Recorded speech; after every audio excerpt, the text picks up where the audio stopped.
Good morning students. I am Manoj Singh, Hindi teacher of daffodil public school.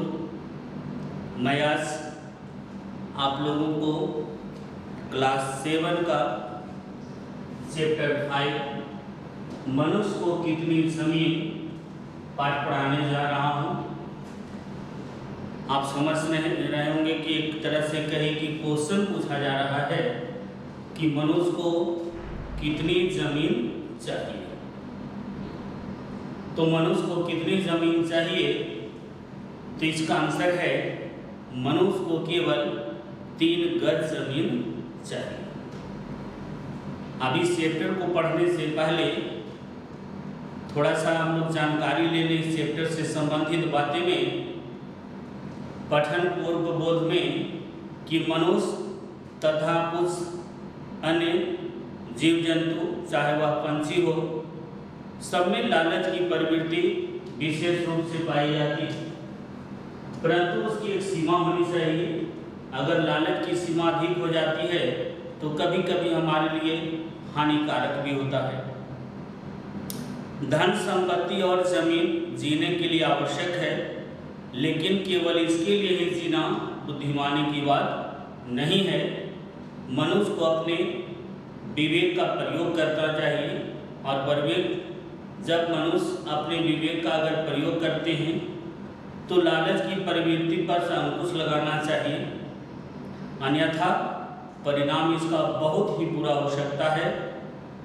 कई अन्य कहानियाँ, जैसे एक कहानी था मिलास राजा की, जिसे सोने की लालच बहुत ज़्यादा हो गई थी और उसने वरदान स्वरूप मांगा था कि जिस वस्तु को हम छू दें वह सोने का हो जाए। तो भगवान ने उसे उस प्रकार के ही वरदान दिए, और अंततः उसकी जो एक बच्ची थी वह जब दौड़ी हुई आई पिता के गोद में खेलने के लिए, तो वह भी सोने का हो गई थी। बहुत आरजू विनती करने के बाद फिर भगवान उनको एक तरह से ज्ञान देने हेतु ही वह वरदान दिए थे वापस ले लेते हैं। तब वह कहता है कि हमें सोने की कोई आवश्यकता नहीं। अब इस पाठ से जो भावबोध निकलता है उस पर थोड़ा सा ध्यान देंगे कि प्रस्तुत कथा जो है इसमें धन लोभ लुप्ता, जिसमें कहते हैं धन का ज़्यादा लोभ की ओर इंगित करता है। कथा के जो मुख्य पात्र हैं नायक पारगोम हैं, उसे ज़्यादा से ज़्यादा जमीन पाने की लालसा होती है, और वह इसको पाने की बिल्कुल चरम सीमा तक पहुंच जाती है, जहां पहुंचते पहुंचते वह अपने प्राणों से भी हाथ धो बैठता है। तो ज़्यादा जमीन का लालच अंततः 3 गज जमीन में दफन होकर रह जाता है। उसी की कहानी हम लोग यहाँ पढ़ते हैं। उसके बाद इस पाठ से हमें क्या सीख मिलती है उस पर भी ध्यान देना है।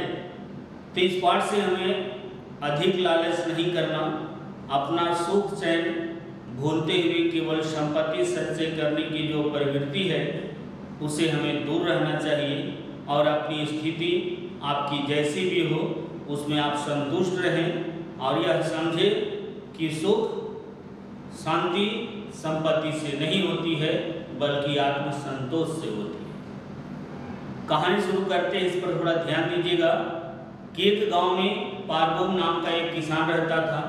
एक दिन उसकी पत्नी की जो बड़ी बहन थी उसके घर आई।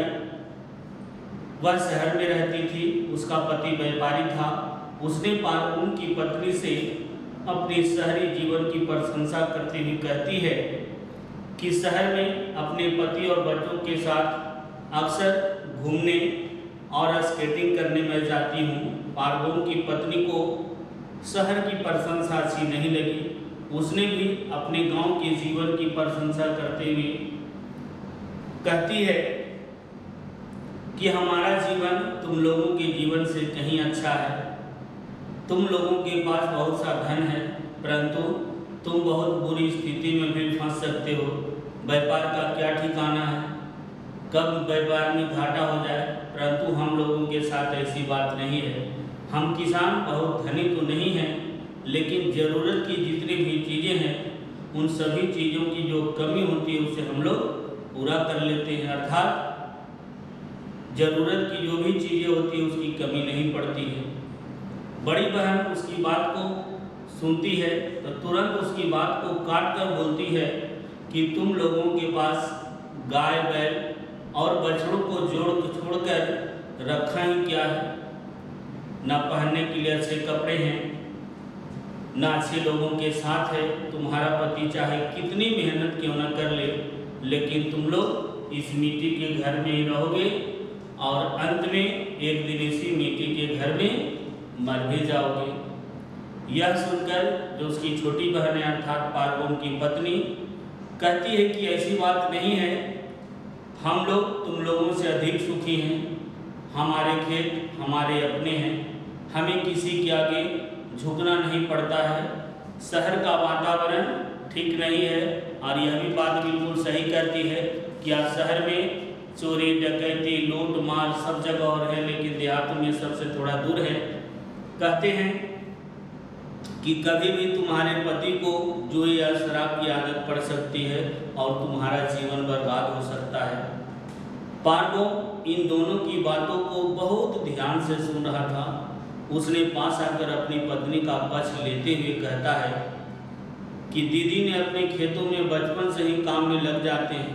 कहते हैं यहाँ पर कि काम में लग जाते इसलिए बुरी आदतों के विषय में सोचने का कोई समय ही नहीं मिलता। तुम केवल एक ही बात का दुख है, या कहें कि मुझे केवल एक ही बात का दुख है कि मेरे पास ज़मीन थोड़ी है।